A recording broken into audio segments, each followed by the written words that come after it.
ቡና ይጠጣል አይጠጣም?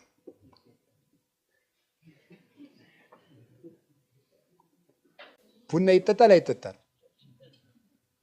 በቃ ጥሩሽ። እኔ አሁን ቡና ይጠጣልም አይጠጣምም አልልም።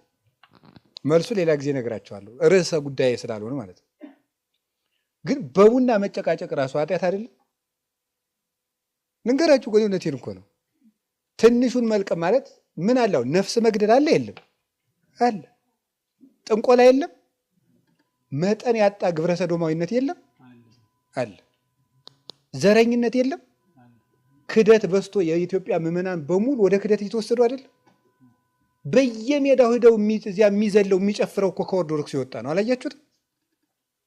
ያ እየተወሰደ እኛ ቡና ይጠጣል አይጠጣም፣ ይጠጣል አይጠጣም። ይኸውልህ ግመል ውጦ ምን መጥፋት ነው? ይሄ መርፌ መጥፋት ማለት ይሄ ነው። በትልልቅ ርዕሰ ጉዳዮች ላይ መወያየት ሲገባል፣ በምስጢረ ሥላሴ በምስጢረ ሥጋዌ ቤተክርስቲያን እንዴት እንጠብቅ፣ የወጡትን እንዴት እንመልሳቸው፣ ያሉትን እንዴት እንጠብቃቸው ማለት ሲገባል ይጠጣል አይጠጣም ሊቅነት